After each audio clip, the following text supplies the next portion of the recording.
And hello, welcome back, Frosty Faustings 2023. And of course, right now we're doing Grand Blue Fantasy versus Top 8. Many competitors came out here to Frosties, you know, some from international as well. It's been a while since we've had any international competition here at Frosties, but, you know, kicking it off with GBVS, we do have some Top 8 players from other places, and that's a really awesome thing, right? So, many strong players left in the Top 8. I can't wait to see these matches go down. Yeah, it's going to be pretty good, especially winding down. You saw that amazing top 24 just a little bit ago as we finally find our top 8 warriors. You know, it's a marathon having to play the whole tournament in one day. Yeah, I think so, right? That's one of those things where it's really cool from a competitor standpoint where like, oh, well, I'm done. I can just chill now. But on the other hand, it's just a grueling task of having to kind of like stay active and play the whole way through, right? But we saw a lot of unique characters in top 24 and filtered all the way down to top 8. A lot of matchups that were really close near the end, but also a lot of dominating ones too, right? A lot of 2-0s in top 24 as well. Very true. I mean, that's like the strength of a lot of these players who have made it this far. You know, even getting to this point, it can happen. Get in and run over. It's just kind of the circumstances, the matchups, or just the player matchups. It means a lot. But to round out to see who was in our top 8, you know, starting things off, it's going to be Zombimu, aka Zombie. You know him, you love him. Basically the king of New York. Recently won the NA Finals for Grand Blue Fantasy Versus here, that online tournament. So great stuff to him, trying to keep that streak going in 2023, going up against Garden and Tool. So Cagliostro and Jita be those first characters. And you're mentioning a lot of character variety, and you're 100% right. There's really not much of a crossover of similar characters in this top 8. Yeah, the thing is, a lot of people who are still playing this game, I know that rollback just got announced, but people who've been stayed true to this game, have been playing for a very long time, a lot of them are character specialists. And you know, they know a lot about the character's frame data. They're really good at understanding like the timing and spacing that they need to be at. And that's the kind of game this really is at its core, right?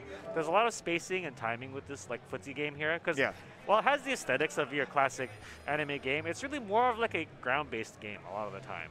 No, for sure. It's a game that rushing right in can really screw you up. So it pays off just to have that solid foundation and to play at a solid pace. And you're going to see that between both these players, between Zombie and Garden Tool. So, you know, Jita, a character with just amazing buttons, great corner carry. You know, with the big like patch that had come out, you know, there was a little bit of changes to kind of tone her down like slightly, but nothing crazy. Right, like the 2.0 changes were actually the biggest changes. So if you haven't played Grand Blue Fantasy Versus since release, they've added a lot of mechanics like overdrive, back shift, tactical move, the forward shift, right? So a lot of characters got a lot of new options that kind of help them play both offense and defense, right? So characters are not nearly as focused on what they do with their meter now. Previously, you could only use meter for super, but now you can use it on these other options. So there's a lot more room for like personal expression, right? So we did see Garden Tool play Vera in winners. Did put Buzzguard Louise, the Luane player, into losers. And of course, Zombie has played a lot of different characters in this game. We've seen Cagliostro being the most dominant of the ones that he's played, but let's just see how this matchup plays out. Now, Vera, very popular character since release, right? Not a very, there are a lot of characters that you consider like standard ones. Vera is probably the one that's like a little more spicy, I would say. She's got 2 modes, right? That's true. It's really cool to kind of see that. I mean, we saw a lot like during EVO and just like players who really liking the character, developing her into something like really solid. So it's just like tricky because you're worried about like, not like the best buttons, but her pressure can be really strong. But then you always have that layer of like a command grab that ready to activate into her powered mode that enables her to do a lot of more tricky offense as well as just really pour it on. So we'll see how Zombie navigates kind of around this. I think the biggest part is how well I think him comfortably setting up the traps and all of the little things on the field and seeing how Garden and Tool reacts to it is going to be like that big part and just kind of dictating the pace of everything until we start getting into more of the scramble scenarios if Garden Tool can get in to start imposing that. Yeah, it really depends, right? It's a lot of the momentum-based matchup here. It's like who's going to try to take their turn first, right? So let's see how it plays out. Of course, Zombie move goes forward first. This is a teleport to set up a combo here. Yeah, great damage already into the corner. So all this space for Zombie to keep safe, but speaking of safe, that was not safe. And now we're going to set up the fairy, EX to knock down. Good backdash there. Teleport gets blocked, but it's a throw. Right into the setup. Back to the corner. Throw, not quite dead, but Chip is a problem. OD. Now, overdrive. If it, this is like the first thing you caught, you know, overdrive is an invincible reversal. It can be punished if you dodge it, but it's completely safe on block. It has a lot of other effects too. Like when you're almost dead, it's one way to prevent chip death. Yep. Yeah, that was big time for Garden Tool to kind of stay safe and alive in there. But now, starting round number 2 with already a lot of the setups in play. Can't really jump in it, trying to move forward. Oh, there's a punish, nothing huge, but a good spot dodge from Zombie, gets the grab. Thrown again, right? Still full momentum on their side. Oh, at the counter hit in the corner. Looking rough here as Garden Tool is just not being able to play the game. Forced to block this. Good jump. Managed to get up, but good challenge by Zombie. Use the forward chip into a combo. Oh, great damage. One more setup. Got to watch out here. Guessing against the throw or anything more. Whoa! So the bigger the rock is, the better it is, basically. More hits, you know, more durability. Just a really dominating show from Zombie Moon right there. Yeah, just controlled it. Again, controlled the whole field and the pace of it, keeping a Garden Tool in the corner. You saw like a little bit of offense from Garden Tool, but they just were not being able to play at the pace. Sticking to their guns here with the Vera. Zombie looking very comfortable, and then just challenging getting these counter hit confirms and making it count. This is good damage again. Okay, good challenge to confirm. Gary's out now. Good hit there, but not able to confirm it. Oh, tried to stop her falling down and goes right into the setup, and now Zombie just needs one clean hit right into the Skybound art. Nice EX there. In the corner, throw. Garden Tool can make something happen here. OD. Fortunately, it hits. Oh, nice. I love that challenge. Gets rid of both of the setups on the ground. Has enough meter in the overdrive to go for another rush, but a small drop. Oh, the clash! There kills the classic! Dodge from Zombie Mew. Teleport. Ooh, okay. Again, Zombie with all this space. Chip down is going to be a factor here. Okay. But gets a clean hit. That was a great roll forward. Using the invulnerability to dodge the spike and then getting that hit to finish the job. That was such good awareness, too. And just in general, all that whole round, those clashes right there, right? Garden Tool stayed respectful, didn't use an invincible there because Zombie ended up using a dodge that would have been disastrous. But still, look at all the screen space Zombie already has made for themselves. Garden Tool fighting it out. Ooh, challenge with the uppercut. Gets a regular throw, forces the tech, but nice mash out from Zombie. So that's good block. Ooh, for the spike. Oh, great bait there from Zombie, right into the setup. I like that idea from Garden Tool. We're going to go right into Skybound Dart. It's going to be a good amount of damage to finish the round, and now Zombie on match point. Yeah, it's a good idea, but the risk reward is just really scary, right? You want to represent that. You know what? I'm willing to ante here like this, but Zombie was already on the layer, unfortunately. They were able to dodge it. Again, there's that falling off the air teleport right into the combo. We've seen this about 3 rounds so far in the 5 rounds. Oh, yeah, that does so much. Yeah, you can't really count it when it's still that big. Back teleport.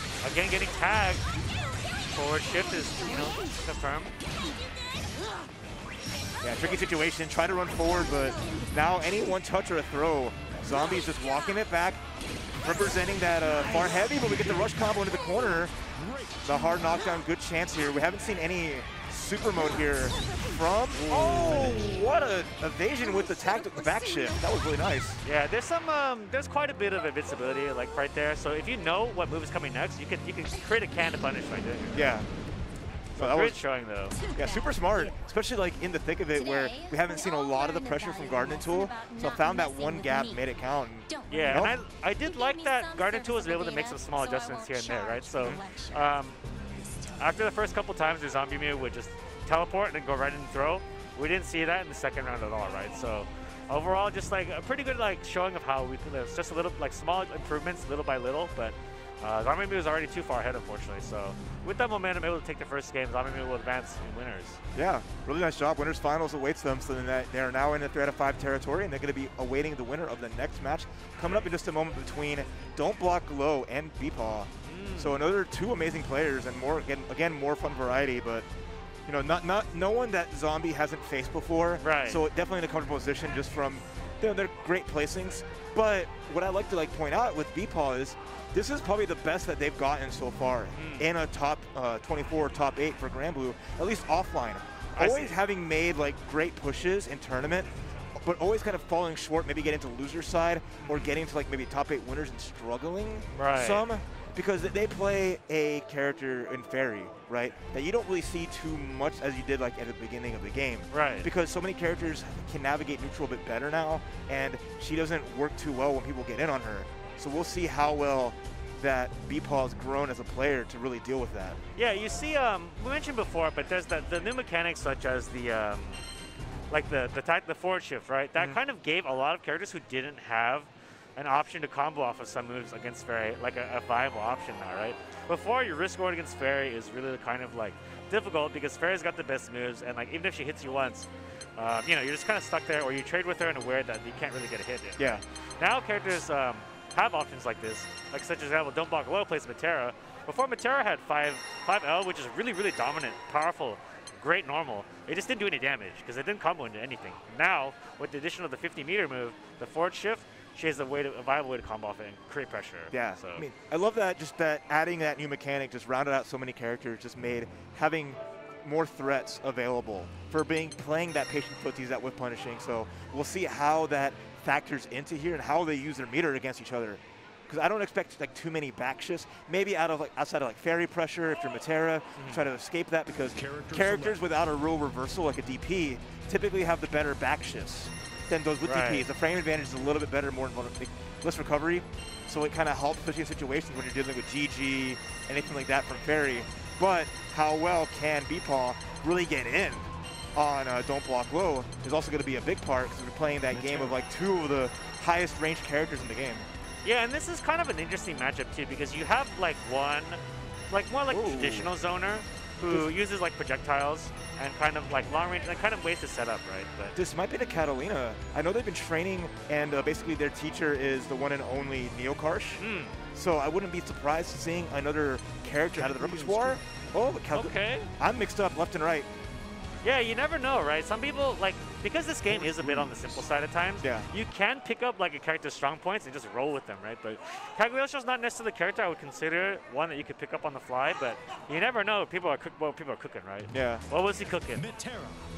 I know Beepaw has always kind of just been getting their bearings and getting everything ready for it, so not a bad pick for them. It's going to be really nice to see. So my apologies, they probably didn't even run Fairy this tournament. I'm not 100% sure. Not being able to see most of it running around myself. Yeah, I did catch Don't Block Low's match against a different player, but they pretty much dominated using that 5L, for example. And I guess we'll see what happens here. All right, let's go. Metera and Cagliostro to button check, so. That was crazy, though. I don't know if you guys caught top 24, but Shubu ended up going with Gran in top 20 in the very last game. Ended up playing Gran against Lancelot, and that's not a character we've known Shubu to ever play. We watched, so, you know, sometimes people are cooking something you don't even know, right? I've seen Shubu play Six, Soares. I was like, Gran? Oh, he must be doing a butt check. No, he was playing Gran. I just wanted to play the protagonist power up, and it paid off, getting the top 8 loser side. So again, yeah, the game's been out long enough that pocket picks can come out, and you never know. There's a lot of surprises in store. Yeah, okay, it is the Fairy. Okay, I'm about to go crazy. Like, but picking another character for a button check, that's cute. That's a good way. That's to slip me up. They're trying to mix up the commentators too. If you mix up the commentator, then they can't curse you. See what I mean? They redirect the curse. That was a good mix-up. Yeah. I'm gonna have to go and give Beepaw a pat in the back for that one. So okay, again, it's gonna be funny because just having that both characters that are kind of like almost do not engage. Metera though having a lot of good like high lows under pressure. You have to respect the DP. Up dog can come out at any moment. So if Beepaw wants to challenge, it's a bit of a risk sometimes, because the reward's going to be a little bit better now that you mentioned the new system mechanics. So I'm really curious how they're going to treat each other. Yeah, it really depends on how aggressive Don't Block Low wants to be at the end of the day too, right? Because you can stand full screen. Fairy can't reach at full screen. She can reach like 3/4 of the screen very easily, but at the actual like full screen length, like some of her moves don't reach, right? So a lot can be determined on how Don't Block Low decides to space this. That'll be interesting to see as we let our intros rock, and we're about to get into our second match of the winner side of top 8. Winner between these two again will fight Zombie. Let's get it on.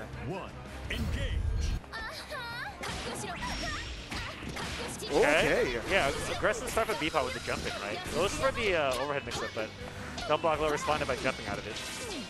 But now it's in not a great position here. In that little like mid-screen space might be hard to challenge, but finds a hit and a knockdown. And let's Don't Block Low get back to that mid-screen. And that's one of the things that you can do as a projectile character, right? Hitting Fairy with your projectile is one way to get her normals down. Uses the tactical move. Very nice. Knockdown. Back shift. Gets hot. Yeah, tricky to use, but great button press in between there. Getting out of that pressure, gonna push it into GG. And then there's the throw. Good damage, pretty even between these two. Back shift right out of there as soon as it's available. Nice anti-air. Takes all the damage. Yeah, one-touch scenario here for Don't Block Low, and has all this room behind the butterflies. Ooh. Okay, still got a butterfly there. Overdrive, it hits. Now the normals do the chip damage. GG. Ball super just to end overdrive. Not a bad idea. Whoa. Try to slide under the drill. Going to be full confirmed. Beepaw stealing out that first round. Great clutch factor. I'm surprised that Don't Block Low was aggressive there. You could just block the super, right? That's what I thought would have been a good option there. Block it from full screen. Beepaw might be able to gain some space, but you know, Fairy's not the fastest character, right? Yeah. Nice reversal there from Beepaw. Oh, we got to respect the double close heavy. And now we're going to that safe drill pressure, trying to catch. Don't Block Low, pressing buttons. Okay, good air dash. Like, well, it's not exactly an air dash, but basically functions like one. Okay, good confirm. See, again, double rush. Both, yeah. Just wants to set up the butterflies here. Overdrive. I like that. Every time on that, is it the universal overhead? Yeah. In that situation, it trades, and again, once again, using the dash to come in. Yeah, you gotta respect those. Try to press, yeah, double butterfly. That was a wrap, and now we're tied up in rounds. Maybe Beepaw tried a reversal there, but it was very loud. A thunderous rebuke of it. Oh, come here into the knockdown. GG setup. That's how it goes. When you don't have meter to, like, you know, shift out of this, it's really scary. Throw whip! Oh. Must have mistimed it. Gets thrown for the troubles. All right, there's the butterfly. Great pull in, and now we're going to get out of the corner. Back shift, yeah. Back shift is a surefire way out of a lot of Fairy setups. I like it. We're activating the mode. 10. Oh, but the anti-air connects. It's going to waste a lot of that meter for the install. Nice back shift. What a bait. But beat out. Beppo gets out of the corner. Beepaw with a small life lead, but we traded up. Gets clean hit. That should be the round after full combo. Didn't respect that. So the butterfly right into 5L. Didn't respect that. And you know, that's one thing that Fairy, her 5L is one of the slowest, right? Yeah. So that's one reason that you can, in a situation where you're not sure if she's going to get the far or the close one, that's one where you can really muck up like how she can respond to you, right? So really good awareness from Don't Block Low there. Yeah, really smart. Just winning out that spacing war at that mid-range. But the knockdown for in game 2 goes to Beepaw. Already running their offense. Double, close, heavy. Good block. Sees it overhead. Wow. Ooh, but caught on the dodge there. Dodge is a very good option, but the can does have recovery. Okay, good block on the overhead. Now under pressure, we got the install activated. Another one, another mix-up maybe. Wow. Yeah, perfect. I like that. Blowing up the spot dodge with the slightly delayed drill. Yeah. Getting those 2 clean hits on counter hit and just finish the job. Nice stuff. Battle 2, engage. Wow, the spacing. All right. They knew. 2 butterflies set up. The arrow rain. Use it there. Almost every shift. Nice. Punishing the buttons. Oh, aggressive. They got perfect there. They're trying to run it back. Found the safe jump against the low. Okay, oh my gosh. Yeah. Your turn, my turn, right? Match point for Don't Block Low here. One more win, and he can make it up to the winners finals. Battle 3. I mean, Beepaw with the round on the board, not down without a fight. The dodge is a little bit risky on Matera moving forward, and gets the hit on the roll forward. Wow! Into the full butterfly confirmed. That's a great amount of damage. Good throw tag, but the forward shift again, and a bait on the DP. Oh, Don't Block Low is just, the aggression is working out, and Half-Life combo gone. Don't Block Low just foregoing any neutral in terms of like, I'm playing a spacing game. No, just rushing down Fairy, daring Beepaw to even go for the reversal. Yeah, and at the end too, like baited it out very cleanly, right? And I think this like was so aggressive in those moments. Like at a moment where you think, okay, well, it's Matera, she's gonna back off here, right? No, just something like that. Random like clutch forward shift was just so strong right there, right? Managed to really caught Beepaw off guard there.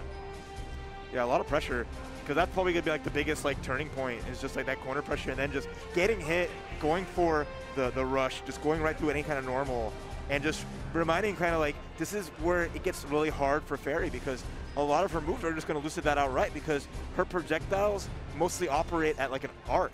Right. So it's not going to really protect her from stopping that, especially if you're just having to wait and be patient. That just pushes you to the corner when you're dealing with a character with like 50 meter already loaded, and it just makes it, it makes it tricky.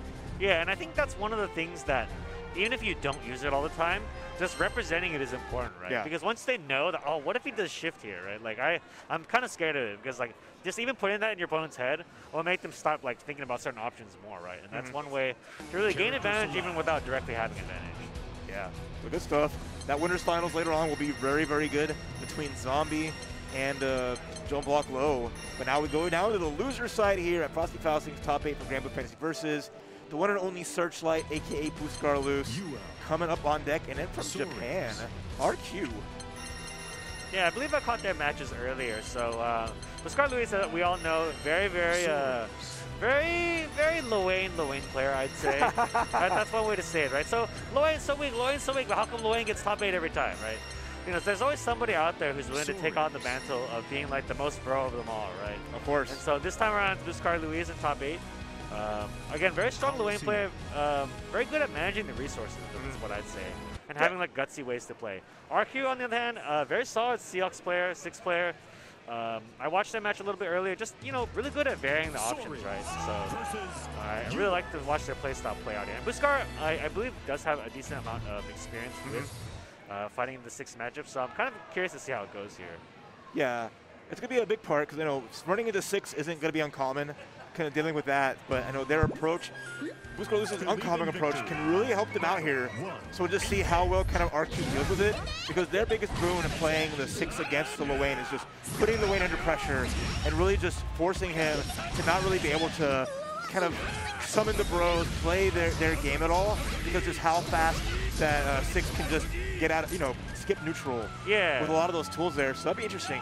I want to see how Booskar deals with the EX Air Fireball, how they get around that, and then just like also getting out of the EX Wall Dive. Because that's typically an option that 6 can feint, can go for, and it really keeps him on his toes. So I'm interested to see how that plays. This is like a matchup that you could call it like, 6 wants to skip neutral, and Loain doesn't want to play neutral.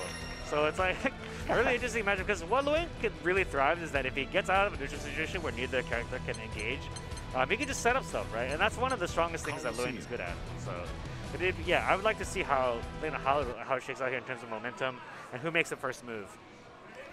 All right, so we're about to begin this next match here. This is loser side, so loser gets out at 7th place, and winner continues on to fight it out.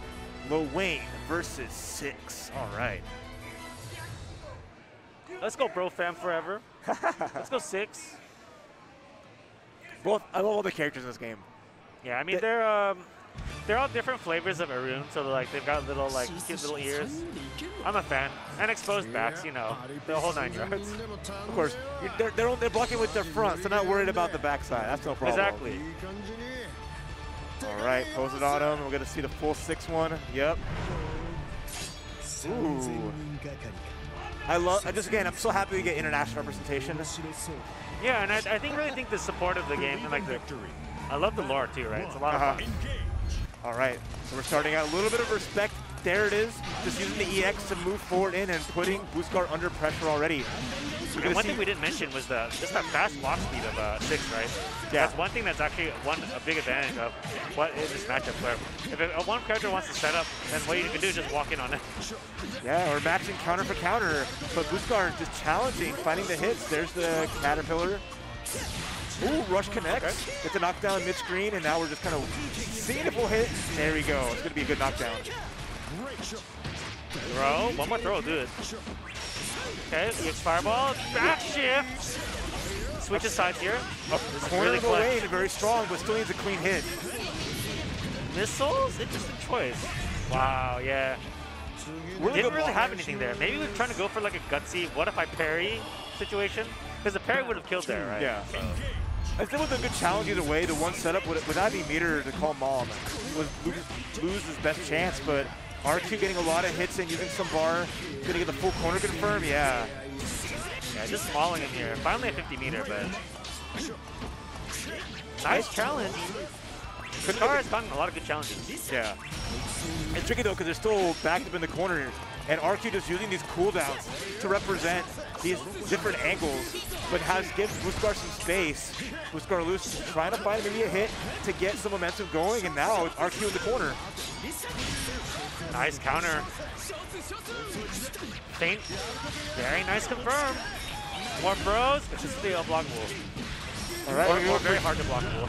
Oh, and the finale there with the universal overhead. Great job closing it out there with just not even having to use the resources, not calling out the human pyramid, just believing in their mix-up, and now we're tied up in rounds. And if they didn't die right there, that would have been, the Colin User would be a really good reversal, right? Okay, one of the fastest EXs catching Bhuskar, getting the crouch confirm reset overhead because there was no meter for a follow-up. Yeah, use the counter there, no longer has EX counter. Cat tank beam. It's under the fireball. Very nice. RQ takes the turn. Bhuskar takes it back. Okay, good patience from Bhuskar. Gets the counter hit though, not a lot of damage, but this is going to add up a lot now that we have the cooldown. Right into Skybound Art. That's super so cool.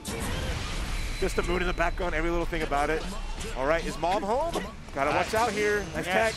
Here we go. Yeah, it's gonna go for it here. Okay, how much have you practiced against this character? Oh, there's a jump already. Oh, I love this. Just jumping up and blocking. It's gonna block most of the options here and also stay up and close, but at least the rocks connect. Give Bhuskar a little bit more space, tries to eat and get some life back. Okay, got like at least one hit in the back. Nice throw tech, but Chip is back there. And there it is. Only option there would have been to counter most likely or dodge it, but unable to react in time. Yeah, tricky situation. Made the best. The meat helped a little bit, but that tech throw to force the checkmate, super smart. And already RQ off the wall with the EX, getting a knockdown. Has used the EX wall dive to good effect. Has hit more times than not, and just given them this opportunity to rush forward. Clean confirmed, EX slashes. Gonna chunk out a lot of damage and force another strong mix-up. Another shift to keep the pressure on and confirm.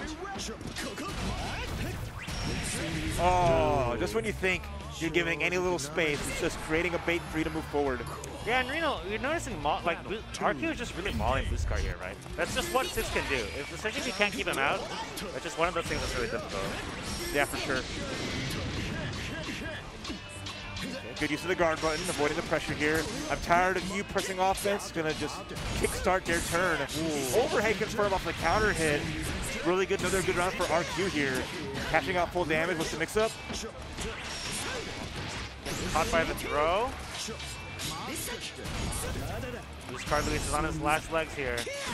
Oh, try to anti-air with the close heavy. We're gonna activate Super 6. But nice challenge. Okay. Got out of there. Missiles. Got a chance to make something happen here. If you can get like another hit in, then it's a good time to call the human pyramid, maybe. Ooh, throw. The whip throw into throw, I like it. Damage adding up, gotta watch out for the another counter. Throw. Ooh. Wow. He doesn't have meter to kill though. Maybe call Mom now? No, he overdrives. Then maybe call her? Yeah, I see. I see your game. Yeah, the extra little bit of damage, the extra space that you're not right in front of Bhuskar, in front of Bhuskar, so Chip is more of a factor here. Hey! Oh, mistimed it, yeah. That overdrive was so beautiful because if he would have done the Jassel right then and there, it would have given RQ the ability just to jump forward and be safe. Right. So the overdrive just pushed him out far enough where he had to hold that pressure from the Skybound Art. Yeah, and even doing overdrive there is a risk, right? You can dodge overdrive and punish it, so doing that was really gutsy, but it paid off. Okay, nice throw. The throws have mostly been working. Really good job of it. And nice hands here. But no confirm. Oh yeah, tricky scenario. Bhuskar back against the wall one more time. Nice jump out, jump forward. It's one of the gutsiest things you can do against throw in this game, but it is the most rewarding. Counter. Okay. Gotta watch out. It's back to being RQ's turn. Counter comes out. There's EX slashes. Scary. We see another overdrive maybe? Might get dodged. Gotta be careful. Throw tech. I can't even talk. Again. Oh, it works. Collar? No! He tried to be gutsy. Yeah, I love the decision to try to gut it out there, right? Just maybe you'll be able to get a little extra mileage out of your overdrive beforehand, but RQ just not willing to wait, right? It's a good choice by him. No, that was super smart. Smelled his ability right there where Buscar was going to try to set up, and just those EX flashes being so many hits, blowing through any of the summons, and then just attacking Lowain in that corner there. Just decision making for just being offensive. Playing the matchup, you know, in a very smart way, because again, like you mentioned, Buscar loses wanting to set up. Lowain wants to set up. You don't give him a chance to set up, then he's a sitting duck. Exactly, right? Because at times you see, like, Lowain's reward off of a lot of his norms is pretty low, right? So setting up is really where he makes his bread and butter. So right there, good awareness from RQ. Also knowing that, like, you know, even if he summons right away, I'll beat the summon. If he calls Yggdrasil right away, then at least I'll be somewhat safe, right? Yep. So I like the decision making there. Really good showing, and RQ move on as we saw. Yep, and we'll see that more matches a little bit later. We're going to go to a quick ad break here at Frosty Faustings, but stay tuned for more top 8 Granblue Fantasy versus actions here, and see you soon. All right. And welcome back to Frosty Faustings 15 for more Granblue Fantasy versus top 8 action. I am Raph alongside Shay, and we are bringing you some more hot losers matches coming through here to see who can further get through this bracket and try to get that coveted first place spot. How are you enjoying the matches so far? I'm enjoying them a lot, and these matches have been like a lot of critical situations that really have gotten me excited. It's like it boils down to like a really critical moment where, like, if a slightly different decision was made, then the match would have gone differently, right? So I'm excited to see what happens here, especially because our next matchup, we don't even know what character one of the players is going to play, right? You'll see representing Reese's Puffs is Shubu in the, you know, very, very delectable orange sweater. And of course, his opponent, Nakarash, very solid Catalina player. We know that for sure. But Shubu, a bit of a wild card. I just saw, maybe seen Cot24 was playing Gran of all characters. Not a character you've seen very often, Ben. Now hovering over Sora, we don't know what's going to happen. Yeah, going up against Catalina, so they are picking the Gran. We are picking the, you know, I say quote unquote like the basic characters. We're gonna just play a little bit of that, the fair, you know, I keep doing air quotes, y'all can't see it. Yeah. Fair footsies, but you know, they're gonna have a fight in the streets, you know, with their feet, but not with feet, but with their swords. But this is like the patch for Neokarsh, always representing Catalina, doing great with her, even when she might not be considered, you know, she was considered bottom 3, like before this. Right. We all know that. But now she's really gotten much better tools and a lot of quality of life. So I like the Gran pick to kind of like introduce, like, I do what you do, but in a different flavor.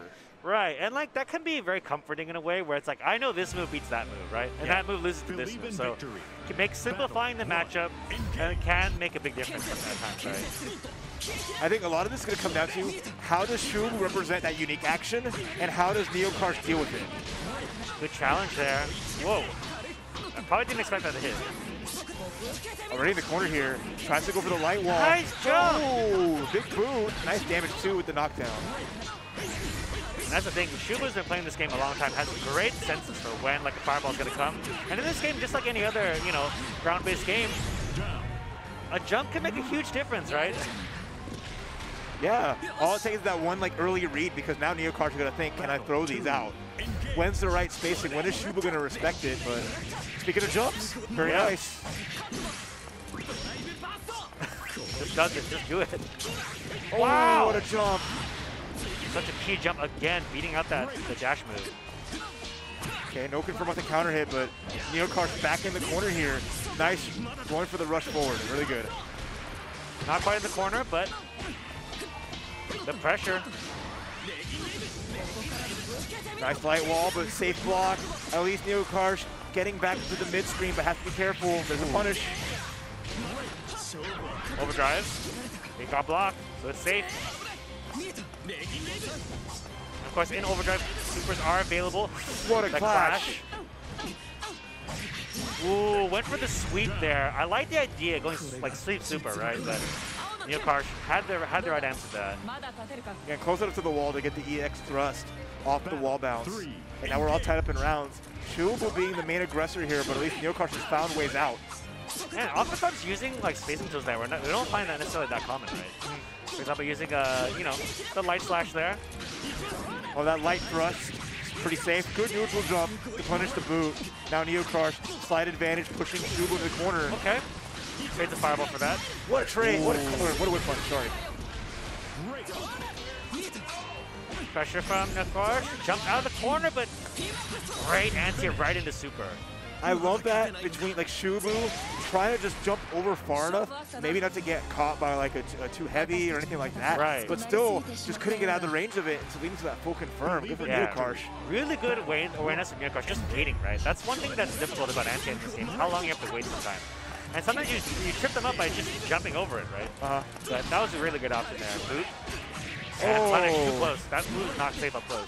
Yeah, thought it had to confirm off the counter hit boot. Now Neokarsh with a dominating life lead here, getting the hard knockdown set up, the mix up with the safe jump. Yep. Scary one throw, but this gets tagged, opened up. Good confirmations too. Seeing that those are hitting and going for the light thrust. Neokarsh one round away from moving on and sending a Shubu out at 7. Okay, we'll take the trade there. Get the advantage of the knockdown, but again, Neokarsh challenging. Nice, using the super low profile. DP from Neokarsh. EX. There's the boot just to get Neokarsh under pressure with the challenge into the rush. Beautiful, getting back to resetting the neutral. Dang, with the DP there. Right now Shubu's in deep trouble, but does get the forward dash. And at this point, no supers available to Shubu, right? He's got to rely on more of his normal tools to win. Gets the boot. Oh, the challenge though from Neokarsh, that's gonna do it. Beautiful stuff, sending out Shubu at 7th. Yeah, didn't even need the super there, just EX DP to close it out. Really strong showing from Neokarsh. Not really, honestly, not at all phased by the grand pick, I guess. Yeah. So Shubu out, but still with the orange sweater is still the big winner, and I'd be doing a disservice to Ebonic if I didn't say Reese's Puff, Reese's Puff. Beat him up. I mean, he couldn't eat him up this time, but you know what? We'll see you next time, Shubu. Very consistent placer. Of course, in this game where they did add a lot of variance to it, right? Now that you can overdrive, there are times where it's like, you know, the games get kind of a bit more scrambly. Yeah. Overdrive, right? But again, like a lot of the strongest players have remained strong. They stay consistent, you know, despite having a lot of new tools added to the game. And so, great showing for Shubu out at 7th, but again, yeah, we'll definitely see him again in another tournament. Yeah, at this road, especially with how good Neokarsh has been consistently themselves, you know, it can go any which way. But now we're setting up for our next match here as we get into the losers quarterfinals. We're going to see Beepaw versus RQ. Okay. So now we're going to have the Fairy once again represented, but this time going up against 6, which with all intents and purposes, this matchup ain't fun. Yeah, I mean, on paper, you would say that like 6 is just really good at going forward, right? So you can rush down Fairy at angles that she probably wouldn't expect. You know, that air fireball too is also very powerful against her, right? But at the same time, you can kind of go against the grain as Fairy, right? The counter as a reversal is not the strongest against Fairy either, right? So there could be an opportunity there for Beepaw to really like dictate the pacing in some ways. And of course, Fairy does do a lot of damage if you do get a hard read, right? So yeah, that can be one way that Beepaw can, you know, make waves here. Yeah, it's going to be like seeing how well Beepaw can just keep themselves from being pushed in the corner like we saw in RQ versus Boost Garluz.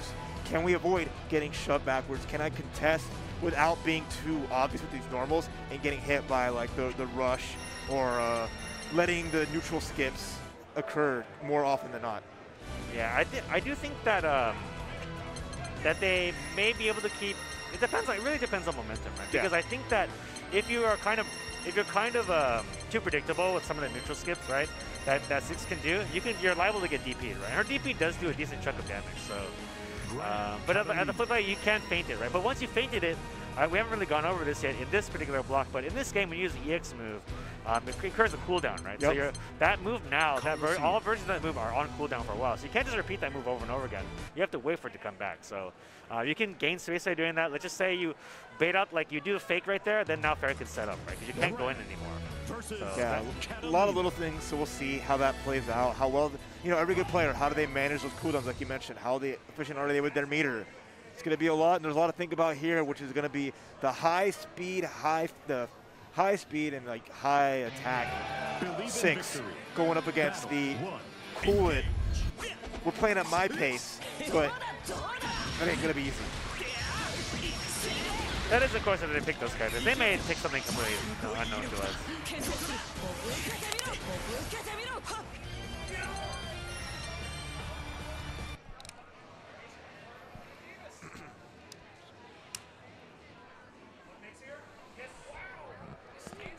saying. A lot of pressure. This is to get to that like nice top 4 spot. There's a lot of pressure at this point in the tournament. I mean, throughout the whole thing, right? It's a lot. But now you're in like this really do or die territory, where this is the last like tied 4 spot. We're tied for 5th. You know. Yeah, and this can be like one of those spots where you can gain a lot of momentum, right? Because once you won past this point, especially if you're on loser's side, if you're on a roll, you can just keep playing, right? Yeah. And sometimes you really get into form that way when you're in losers, because you get to play lots of games in a row. Whereas in winner's side, you kind of sit there, you know, you grow some mold on you because you've just been sitting around. But then, like, it's one of those things where, like, you can end up getting cold because of that, right? So yeah, it'd be interesting how well they can, you know, manage through that, going through like a little marathon.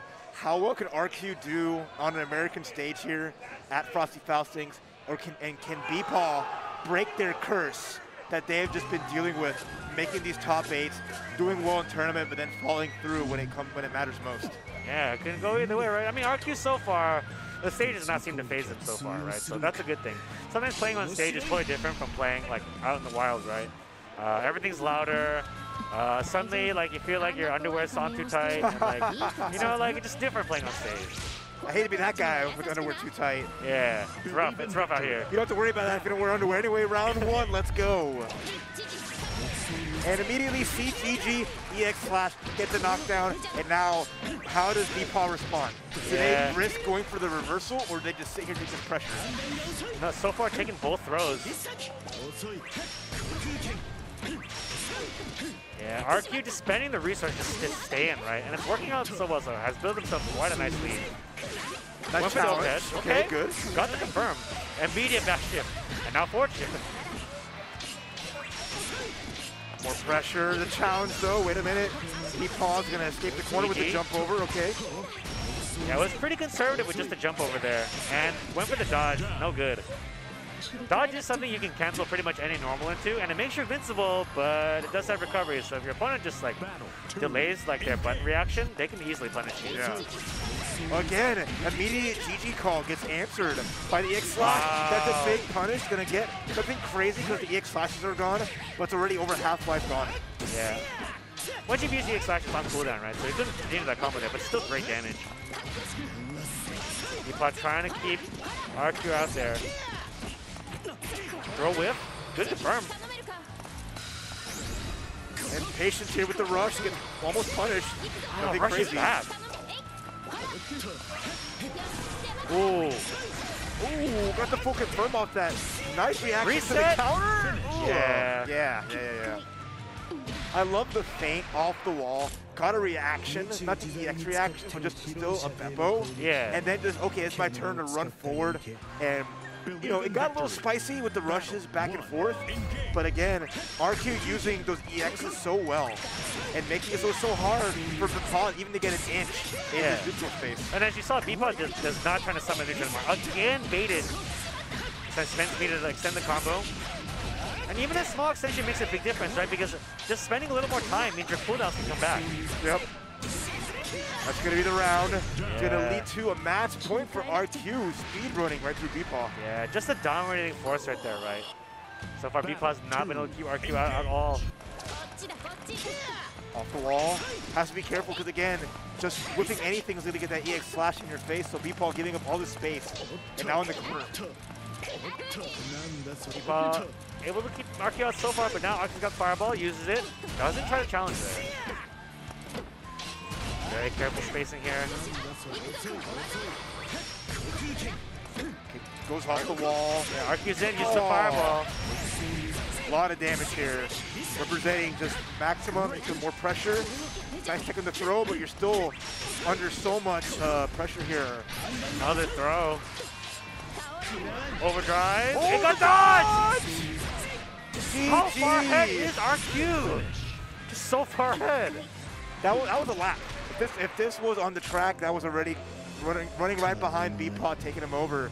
And with that, RQ advances into the loser semis, eliminating BPaw 2-0. Yeah, just another dominating show right there, right? Just pretty much picking all the right answers, right? Yep. And, you know, the more aggressive that RQ was to start, the more conservative BPaw ended up being, right? And just allowing other things to happen. Just really let, you know, RQ, just rush down. Yeah, because I like the final round because it wasn't something GG. Because every round start, 2 seconds passed, we have the GG summon. RQ was just immediately, boom, cool, I'm in, I got a punch, I got a knockdown, I'm going to force you to the corner either way. Yeah. So that just ended that last round. Even though it took longer to get to that situation, BPON never could escape from there because of just the utility of those EXs from 6, how well RQ like timed them, where he'd always have at least one of those major cooldowns until he got like a clean hit. Yeah. So just played that extreme, I wouldn't say just by the book, but just as like clean as possible. Right. And I do like the resource management there, right? That's one of those things that's really subtle about Granblue Fantasy Versus is that on the face value, in this game, pressuring, there's no guard gauge, right? You don't do a ton of chip damage with your special moves or anything, but the longer your block strings take, you know, you get some cooldowns back, right? And oftentimes cooldowns are the most powerful tools you have. You have access to a lot of plus frame special moves, even invincible moves too, right? So sometimes pressuring serves that purpose as well in this game. And that's one of the deepest facets of the game that really shows like what different players do, right? You saw in that last match, RQ had gone to spent the 50 meter to keep the combo going in a way that not necessarily worth the damage, but made the cooldowns come back for a later pressure opportunity, right? Yeah. So I really like the decision making there. Yeah, a lot you can learn from that. You can dissect, even if it was one-sided. You really kind of see someone's flow and how they carry that momentum. So really good stuff. And now we're moving on to the other losers quarterfinals match here between Garden and Tool and Neokarsh. Now Garden and Tool, we didn't get to see a ton of Zavira play. We did see Garden and Tool did take a round, right? Yeah. In a very good adaptation to the setup, but Neokarsh is a really solid Catalina player. Pretty much just mastery of the spacing. Yep. Just really good, confirms, and anti-airs too at that. So I'll be interested to see how this goes. And of course, this is a lore battle, right? You know, Catalina Vera. Yeah. Vera's going to want to get in for more ways than one, just so she can make that count. It'd be, again, it's another one of those matches like how well can Garden and Tool navigate around these really good buttons that Neokarsh like represented when he saw the match against Shuabu. And it's just like, I feel like really going to outrange Vera and make it kind of tricky because I don't know what the answers are going to be to like the space thrust as well as just like the good usage of Fireball. You know, granted, once Vera gets a knockdown, she can get corner, she can really get going. But we're hovering over the Gita, which wouldn't be another bad pick because like the Grand, you can challenge at that mid range.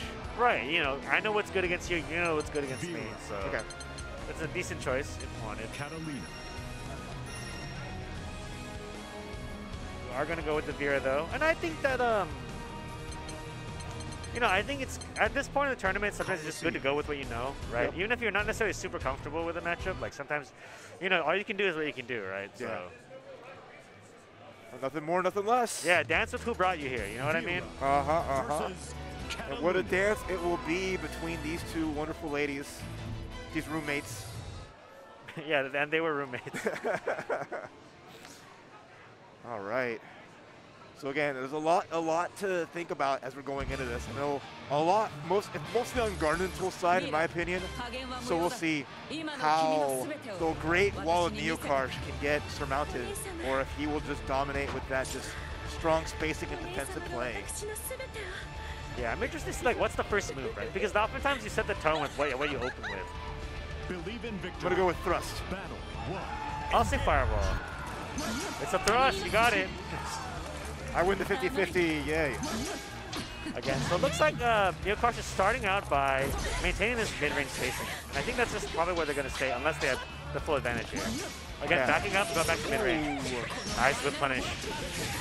Yeah, there's the beauty of that strength of the character you have near the corner, and now it puts a situation that Mickey X is going to be a lot of damage. Now we're activating her mode, extra credit, and it's going to be really spooky as we have the setup into the fairy. Overdrive. Okay, that worked out pretty good. Scary situation here. In the corner, EX is available. So much damage being represented here. One more clean hit from either player, but the 2M. Yeah, beautiful. the 2M is just so good. It's so fast and so long, right? Battle 2. Engage. On to the next round. Managed to, you know, basically survive Garden and Tool's offense. Yeah, Neokarsh not afraid to let it rock with the uppercuts. You know, not many characters with like a true reversal, but Can be very good. Oh, anti-air from that distance. This is big. Gargantuar going to set up with the Faye. Gets the crouch confirm. That's the meter, yeah. Let's go Chevalier. Oh, what a reversal bait. Yeah, that's enough. Yeah. Good answer back. Again, the patience knowing that Neo Karsh not afraid to take a risk with the reversal. Blocked it out, and that was there's enough damage off the bat of that. Yeah, obviously it's a risky reversal, right? You know, if it hits, you're out, but if it doesn't, you lose the round. Oh, you're gonna risk. The thrust is a little bit too close, able to punish. Okay, good challenge there from Neo Karsh. Keeping that bit long, baits out the forward dodge. Right wall, whiffs. Good whip punish. Oh, even better back shift. And we're just trading glancing blows. Advantages slightly Neo Karsh. Great 2H, but no confirm off it. Daddy X is going to set up for a nice meaty. Yeah, it's a tough drop right there, but that is one of the weird things about Granblue. Sometimes you get a close normal when you don't want it. All right, we're at a point where Neo Karsh needs one clean hit. Either one. Clean hit into Skybound Art or Super Skybound Art is going to be the finishing touch. Yeah. Gargantuar with a small life lead, though. Comes in, throw. Scary moment here. Oh, didn't work out. The rush counter hit reacted to something. There was like the idea there.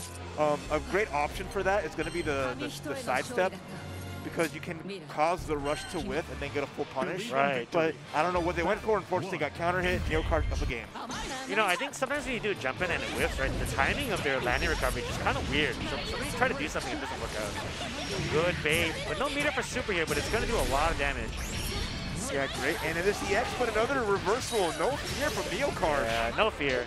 Sometimes it's too far. Punish? It is Yes. too far. No, but too far from the corner. It's all right. It's a lot of OD wasted already.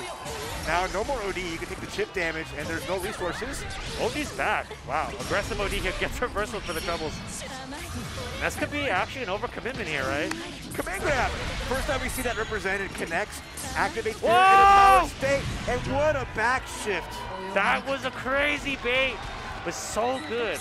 And that's one thing that's really good about the Commando, because you don't have to super to transform. Now you can spend your meter on mix-ups like that. That was so clean to keep Gargantuar in it. Already throwing some pressure here. Will Neo Karsh try to bust out again? No. Just uses normal and gets a nice confirm. Good trade using the sweep there. Nice confirm. Throw. Flash, flip for the dodge. But too many active frames. Ooh, the low. Did not respect the toes. Oh, double throw, connects. One touch here. Neo Karsh staying at a nice space. Yeah, the right 2M range or the 5H range. Yeah, right there. That's where Catalina wants to be. No whip punish there, but doesn't need it necessarily. You know, kind of a gutsy, just go for it, right? Maybe it'll whip, maybe it'll hit. No! Overdrive. That was a good answer back to avoid any kind of chip and make some space here. Still has the super available. But Neo Karsh all this room to just play it. Nice and confirm. Yeah. Caught them in the air, right? And then using the 50 meter to, you know, confirm it, just to do extra damage just to kill. Battle 3, engage. Okay, counter hit. Oh! I don't know what Gargantuar tried right there, but it got punished. That was a big cooldown. But at least finally busts out. Is just making some pressure here. The back shift again. Neo Karsh happy to get back to that mid-screen. Yeah, this is where Catalina's been dominating. Right at the spacing. The jump is like too far, too slow. Okay, trade. Neo Karsh can get something going here. Gets another hit. Nice rush in between. Beautiful option. Throwing a Clash War. And now any combo will do. Neo Karsh takes the set 2-0. Yeah, just overall just so solid play, right? From Neo Karsh. Just, you know, pretty much just making sure that Gargantuar can't come in. You know, the game that they lost was because Neo Karsh, you know, manages to let Gargantuar come in with the command throw, right? And things like that. But ultimately, able to keep solid most of the time and survive the onslaught from Gargantuar. Yeah, really good job. Neo Karsh again just plowing their way to that loser side. Now they are in the loser semis, where they will face off RQ a little bit later on. But again, just those little touches to Catalina making an already strong player even better, and you can really see those represented. And it adds a little more confidence too, because you just have more of the characters you can use, and NeoKar's really showing that off. Yeah, and like we mentioned, like some of those new mechanics, like using the 50 meter to confirm off of a normal, that normally you wouldn't get anything off of, right? Yeah. Things like that are just really important because they really expand how valuable certain moves are in certain situations, right? Previously, you wouldn't get anything from it, so you wouldn't try this option. But now that you can get something if you have meter for it, really shows like any player can use like their knowledge of like the resources to kind of make their footprint on the game, right? Yeah. So not everyone goes for the same kind of combos, but not everyone has to, right? Exactly. And then just like I said, paired with all the changes that came in 2.85, now that those rush combos are better for most of the cast. And then of course, like I said, the Catalina bus, we can talk about them all day. People can yell about it to high heaven, like she didn't need him. We don't want her being up there anymore, but you know, you gotta deal with it like everybody else. You know, some games require villains, right? That's just how it is. Right. Well, villain or hero up on deck. You know them, you love them. They have been the most dominating force in Granblue Fantasy Versus here in North America for well over a year. Zombie coming up on deck with that Cagliostro that's been a menace every which way, and their opponent is Don't Block Low. Yeah. Now this is, I'm very interested to see how this goes because oftentimes, like, a lot of the reasons that Cagliostro does really well against some characters is that, you know, they don't have a direct way to challenge setups, right? Metera may be able to do that with the projectile game. That might be some way that Don't Block Low tries to represent here. Obviously, you could end up dashing right into an air setup, and that is a terrible way to go. But the other thing too is you may not see, like, you know, sometimes Zombie Mew will do like an air setup and then teleport backwards, for example. You may not see that option represented at all in this matchup because, well, Metera can just shoot upwards, right? So that may not necessarily be a thing in this matchup. Yeah, there'll be a lot of intricacies we'll see, but nothing that, you know, Zombie's not really aware of. Online events, you see, you know, folks like Senpai Spider, Professor Nekotech, a lot of great Meteras represented, you know, throughout the online events we see for GBVS. So, you know, seeing one in Winners Finals, not really surprising because this character's been a menace for a lot of people. It's tricky to deal with if you are not really well prepared. So yeah, a lot of people really like Metera online is what I noticed. Especially when I was very active in the scene. When I would net play on West Coast, I'd fight Metera like all day. That's like the only character you fight sometimes. Which is kind of interesting. You would expect like a more basic character to be more popular, right? But I think Metera is just like so much fun. Yeah. You know? She's got so many moving parts, and she's a really fun character. So. Yeah, high mobility zoner is always a really interesting concept to see in action. And we will see it here in a 3 out of 5. We are now in the territory where we're going to have the nice long sets with the players, a lot of adjustments, you know, a lot of heartache, but a lot of hype moments, and seeing how they get around each other for this. So we're about to just get the usual button check before we hop into this big match. But you know, this is going to be on the back of how well Don't Block Low can do. You know, Zombie always going to be, you know, the clear favorite. People are putting their channel points on him to do the thing. So Don't Block Low's got, you know, he's got a lot to show if they can take out one of the strongest players in the world. Yeah, definitely one of the strongest players in North America. So you may see. The thing is, Zombie Mew has played so many characters in this game as well. You could see a counter pick as well, right? I don't think that's what this is, but I guess you never know. Engage. I'm always down for surprises, which we're not being surprised yet. Plenty of opportunity for that, though, a little bit later on. But yeah, top 4. So in the loser semi side, that's going to be that RQ versus NeoKar. So that'll be the last 2 out of 3 after this. Again, just a lot on the line. Whoever makes it out of this one, getting that grand finals winner side, gets a little bit more breathing room to relax. But who knows how well you can relax under all this pressure. Yeah, and you know, if somehow this is the very first tournament you've ever watched, because you're more of a Granblue fan than a fighting game fan, basically the way that it works is double elimination. And so once you've lost, you go to the losers bracket. But if you come back from losers into grand finals, you need to win 2 sets, right? That's one thing that, like, you know, what they're fighting for the advantage for right now. Technically, they could see each other again, obviously, but the person who wins this set will have an advantage going into grand finals. Yeah, it's a lot you can get from this. And I like it, both players, you know, taking their time, going into it with a lot of thought. You can see, like, Just Don't Block, really, you know, feeling it, rocking back and forth. It's just like in the groove here. Has shown how well they can do as a whole with their last match. So Yeah, and of course, like being the favorite is always means you have a target on your back, right? Like, people are going to prepare for you more than anybody else. They don't necessarily, and when you're the favorite, you don't necessarily know who to prepare for, right? That is so true. that's a bit of an advantage here. Maybe Don't Block Low has been cooking. Who knows? Versus Metera. Okay, so let's start this winners finals here at Frosty Faustings 15. Zombie Cagliostro versus Don't Block Low Metera. 3 out of 5. All right, and it's all quiet on the Western Front. Where are they taking us? Where are we going to see and have this amazing battle in the Coliseum, surrounded by all the roaring crowds? Let's get it on. Okay. Very respectful dodge forward here. Both players really trying to feel each other out, not trying to commit. Oh, nice spot dodge there. I like that. Saw the butterflies were out, went for the teleport, gets a hit into the trap, and now we're just going to make a nice corner confirm and a big advantage for Zombie. Got the level 1 rock. Ooh. Dash is over. Okay, no punish. Gets the rush though, gets the advantage. Forces the back shift out. Don't Block Low, have to be careful though. We have the air sealed in the air. Nice back shift. Both players, spending most of their beat on back shift here. Yeah, and the cooldown for the X have just been thrown out left and right. Okay.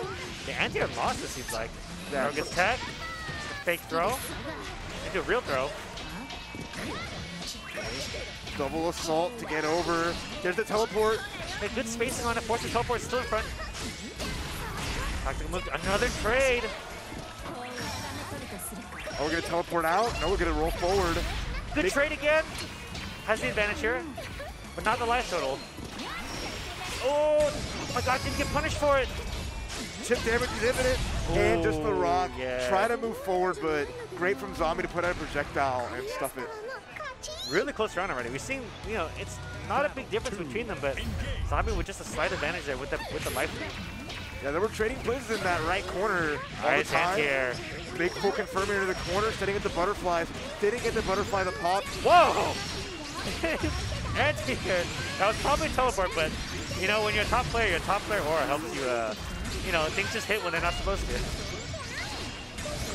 Oh my gosh! All this pressure here, counter hit, big time. Overdrive too far. Yep.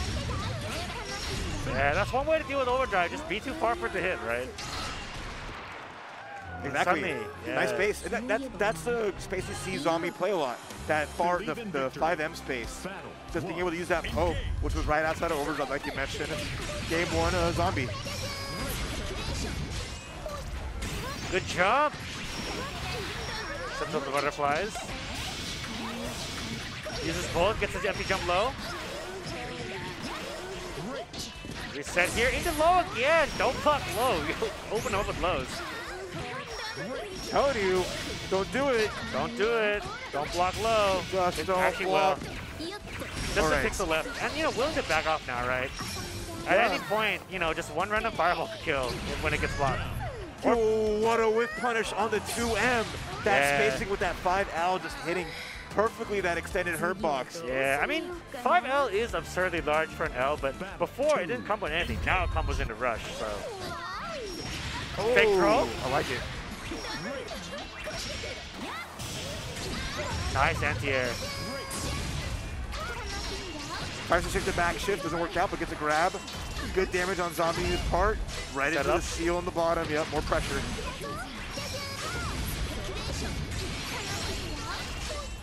Teleport, same side, but once again, harassing at this range. Good dodge. Nice punish on the back shift. I love the rush to capture the backfish, all that active frame, but right into the seal on the ground. Zombie taking up and tying up the round. Don't block low. Definitely playing a lot of strong stuff on offense, but on defense, also pretty good so far, as I'd say. But a little bit of difference right there, where on that really critical situation, taking a lot of damage. Oh, Don't Block Low reminding you. You're believing him. You're believing Don't Block Low. That's not working out. Spends the meter. Forward shift. Keeping pressure. Wow, that was really cheeky. Open the challenge. There's a teleport. Catches the hit right into the seal. Great damage. The Zombie's going to set up a one-touch scenario. Wow. That was grimy. And that's kind of how Zombie Mute wins a lot of these rounds, right? Where one critical hit goes right into a setup at a very high pace. And that's one way that Zombies won a lot of these rounds. Is just that, like, well, you know, you were winning for a while, but then I put you in this difficult scramble, and now I'm able to capitalize and get big damage. Yeah, when Zombie smells blood, just the mix-up and the pressure after it has caught most everybody. And already, Don't Block Low, stuck in the corner here. Forced to block and try to find their way out. Doesn't break the seal on the ground, but at least finally managed to get out. Okay. Spending the meter there to get this confirmed. Switches sides. Switches sides again. Okay. In the corner, arrow range. Detonating both butterflies. Fake throw again. Nice, need a real throw. Overdrive. Meaty overdrive, more pressure here. Back for the catch! Beautiful option there, the fadeaway. I know, I like that. You're just outspacing overdrive again in that situation where you're doing so much chip damage, basically forcing an overdrive, right? So I love that position right there. Yeah, good awareness and a great whip punish with the sweep. Don't Block Low's been looking really good here. Let's see if they can get on the board though, as Zombie's been able to answer back every time. Sends the meter to stay in. Again, spending the meter again to stay in. Oh, what an anti-air. Forces the side switch. And another big throw, but drops the combo. The Scramble King. Don't Block Low is showing you how to play a scramble. Such good usage of meter, right? Always staying in. And, you know, right now it has a dominating life lead. Just wants to prevent, like, a difficult scramble, but here comes Zombie Mute. Gets a hit. Throw. In the corner. Teleport. It's a very plus. Gotta respect it. Oh, it's a big hit. A good dodge on the rock. Are we going to see a rush? No, we're going to see an assault forward. Good damage here. One more touch from Don't Block Low can get them on the board. Whoa, there it is. As you mentioned before, we thought they'd do the rush to punish that beforehand, right? But instead, went for a dash instead. And then now that Zombie forgot about the rush, there it is right again. Yeah, I love it. Mixing up the options really, really well. Trying to catch Zombie like you want to press your better buttons at that range, calling it out. Oh, one more time. Don't throw me. Unfortunately, I missed the combo there. Good jump. Unfortunately, gets counter hit by the close C. Big damage. Zombie is going on pressure. Another throw. Do it again. Okay. Good confirm. Spending the meter. Oh, missed space there. Yeah, that slide is safe from a really, really long distance, and it is like a fast, really strong move, but if you're too close, it's very punishable, just like that. Yeah, Zombie not falling for it, just crouch blocking, content on getting those big punishes. Now match point. Zombie holds the grand finals, the 2H into the full confirm off of the seals on the ground. There's a big grab, half-life advantage. Ooh, catches the dodge. Oh, again. Don't Block Low has gotten too antsy, trying to get in too quickly, and now Zombie Mute, good reflexes, anti-airing both times. And just the two anti-airs pretty much ended the round. Right? Getting those full confirms off like the 2H right into the seals. All the damage that came from it and just that positioning. Because the rounds that just Don't Block Low were winning were just any ones that they can start out the round start with some space and be able to play that full screen game and make their way in. Yeah, so. And I think that, like, you know, when you're losing, they start to press sometimes, right? Like, yeah. Don't Block Low was just really trying to press right there. Was probably like out of patience because, you know, if you're on your fourth match, right, you're starting to get pretty tired. But really need to kind of try to stay solid there. Was playing super aggressive and it did not pay off there. Zombie Mute able to defend himself really well with those anti-airs. I mean, I thought they told him don't block low, but he was blocking low every time. Yeah. Just letting Don't Block Low down. It's in the name, but it's what it is. Don't Block Low in that loser's side now in losers finals. We'll be awaiting the winner of the next match in our final 2 out of 3 here for Grand Blue at Frosty Fausting between Neokarsh and RQ. Yeah, now RQ versus Neokarsh, we've seen RQ really relentless rushdown, right? Neokarsh, quite good at defending, like quite good at keeping that wall, right? Really good spacing, good timing on pokes too as well. So it could go either way, honestly. It kind of just depends on how RQ is able to navigate that spacing and whether or not it can really interrupt it. But Neokarsh, as we've seen, not afraid to, you know, reversal, right? Yeah. Yeah, had reversal one time, lost half his health, reversal again right after, got out, right? Hey, it counts. But you know, we've seen RQ really have that kind of awareness of their opponent's options and done a good job of calling it out. So we'll see how that goes against Neo Karsh and those big decisions that they make. And what's gonna be just in a fantastic set.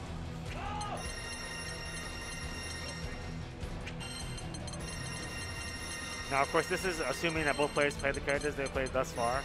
If you're just tuning in, we are down to top 4. Zombie Mew is waiting in winners finals, or grand finals actually. Dunkblock Low just lost, putting him in losers finals, and will win the winner of this match. She's Catalina.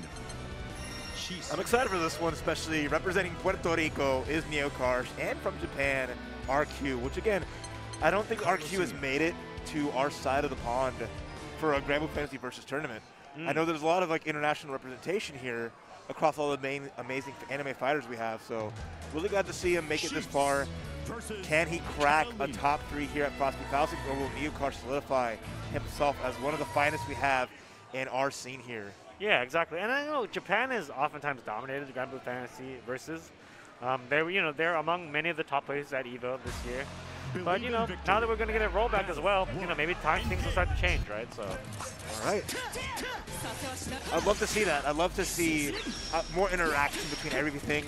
I mean, we'll get eventually like some kind of like North America versus Japan.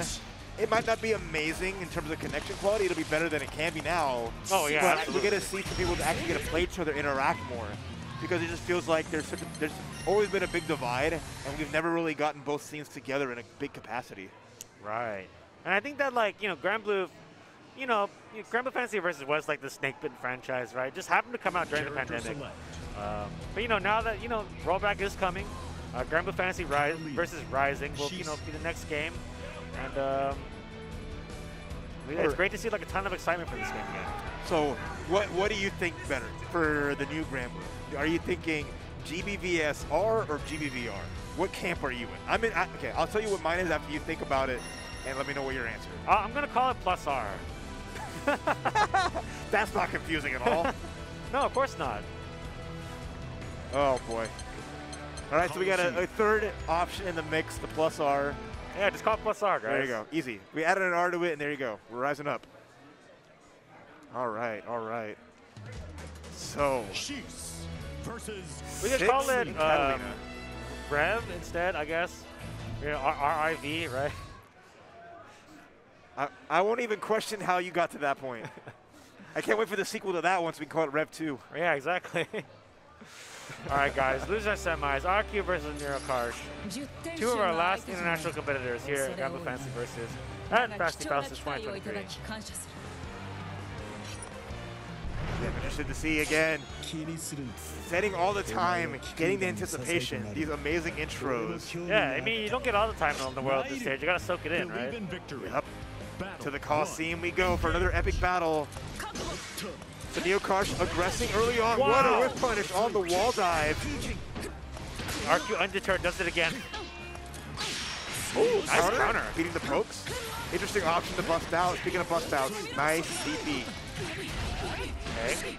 Caught Neo Karsh pressing button there. Ooh, oh no. Misspaced it. Yeah. Or misconfirmed it, one or the other. And as you can see, corner is very important. Everyone does more damage in the corner, so. Nice base! It's got super on deck too. Yeah, with that close heavy, big time. Beautiful done. I love it. Because I love how the wall dive, there's no wall in the middle, but he still kind of like covers in the air. Like, don't worry about this. He's Dante from Devil May Cry. He just jumps off the wall. He jumps off the air. I was going to say Soru from One Piece, but yeah, same thing. So nice start from RQ. Again, reading the opponent really well against Neo Karsh, even though Neo Karsh had gotten some good hits in just like that. Ooh, good bait. Now no Hunk has any cooldowns. Gotta wait it out here. Ooh, a roll forward works out. Light wall, bounce back, and now Neo Karsh just... We've been at this mid screen the entire time. Finally, RQ gets some nice pressure. Good spacing there. Tries to resend a throw, does not work out. It's thrown for a throw now. He's in the corner. Counter does pay off. Again, Neo Karsh firing back right away. Good block. On the overhead, gets caught in something. RQ now the good lead. Right, safe pressure again from NeoCrush, runs right into the fireball. Oh, that's gonna be so much damage into that Skybound R. Unfortunate. But that's been, you know, RQ's main like mix and neutral has just been rotating which cooldown he wants to spend. And honestly, the strongest of the three, that EX Fireball, because those confirms off of it lead to so much good damage, and you saw once again.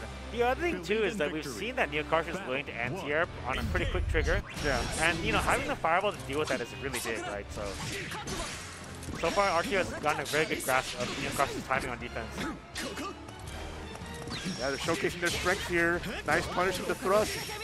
NeoCrush getting some good damage and leading the momentum. Nice. With punish using that dive. Ooh, nice neutral jump. That's one way to punish it. Into the corner. Very smart. Getting a nice knockdown here into the setup with the grab. One more mix-up. Anything will do, but the counter on Waco works out. Whoa. I wonder if that was intentional. That could have been a back shift that got crossed up. But hey, can't argue with results. That's right. All right, NeoCrush on the board of the round. Has to watch out, though. There's one cooldown, two cooldowns gone already off the bat, but the counter again. They've all hit essentially everyone so far. Yeah, has not been punished for it yet. Okay. Good challenge. And you like that off the wall dive. Every time you see NeoCrush go for the heavy, realizing that it's a safer option going for DP. Clash. A good counter, not punished it again. In the corner, overdrive. Another fake, just fainting it out here. Yeah, NeoCrush start falling for the bait. Happy to be patient here, waiting, has overdrive. So, not gonna take any chip damage, and still has the Skybound out ready to go. Wow. Nice grab, Double finally throw. punishes the counter. Very patient here. Ooh. Knew that it was, you know, the EX slash is, you know, you lost your turn. I'm gonna, instead of just taking my turn, I'm just gonna throw, right? Yeah. Great option. Beats counter too if it came back. Yeah, good stuff. Tying up in the game, so our final game between RQ and NeoCrush. Loser is out at 4th place here. So much on the line. Oh, again, what a beautiful neutral jump to punish EX Slash. Counter gets baited. Yeah, now NeoCrush is the one that's recognizing and beating all of RQ's paces and decisions. Wow, nice anti-air, the far heavy. Oh, we got a rush on deck. Or a with Skybound the throw throw. with the whiff. Flash. Nice. Whoa, interesting choice. Fireball. Throw.